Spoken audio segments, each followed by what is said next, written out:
In the previous lecture, we have understood the primary techniques of data collection, and in this lecture, we will discuss secondary techniques of data collection and few other concepts related to the research methodology.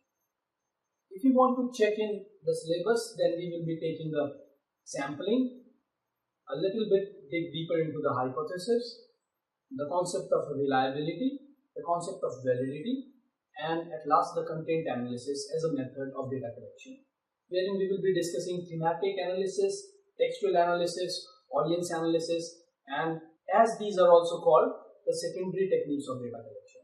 So let us start with the sampling first. Sampling is an unavoidable part of research methodology, and often the universe of study is too large to be observed given the constraints of time and money. Therefore, we use the method of sampling. So researchers took a small unit to represent the whole universe. We also use the sampling in our day-to-day life. So this totality or the collectivity of the group which is to be studied is called the universe of the population, or researchers call it as the universe of study. So hence, sample is a micro universe that represents the macro universe. So sampling is also used commonly in day-to-day life.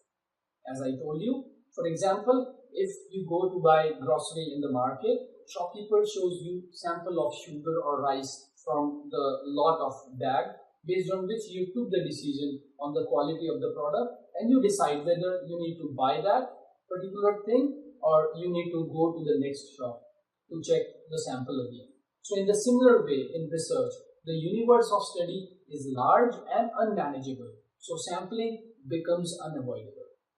So there are two prerequisites of the sample or the sampling process. So first, the sample should represent the whole, and secondly, the sample should be small and manageable. So now the next question arises that how small should be the sample? So the sample size depends on the universe of study, in fact. So if the universe of study is homogeneous, that is the people who constitute, or the research domain constitutes the universe in which all share common characteristics, then their characteristics are uniformly distributed in that case. And even a small sample can be representative in such a case, but the small sample can be used in those cases to arrive at a generalization. So, but if the universe is diverse and it is heterogeneous, then sample to be representative must be large, and it should be large enough so that all kinds of groups which are presented in the universe are represented in the sample. So this means that the larger the sample size, more representative it is going to be. But one has to optimize constraints of time and money, and also the demand for representativeness, so that one can delimit the sample size. Because sample can also be used for testing a hypothesis, which we will study later in this lecture. So let us discuss some of the different types of sampling methods or techniques that are commonly used in the research method.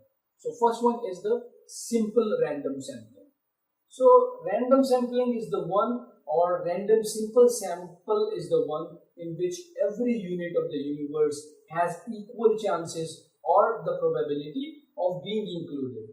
So often we use a random number table or a sampling frame to get this kind of sample.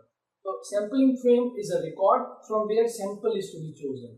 For example, telephone directory can be a sampling record, electoral rolls can be, and there are many other sources. So these sources of records for samples are called sampling frame.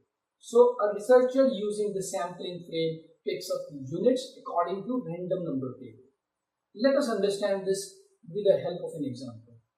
For example, random table has a list of numbers, or like 9, 37, 42, 62, 102, 222, like that. So researcher will pick the corresponding item from the sampling frame, and if the sampling frame is, for example, a telephone directory, Then researcher will pick up the 9th record, 37th record, 42nd record, 222nd record, 132 record, or the records which he had in mind.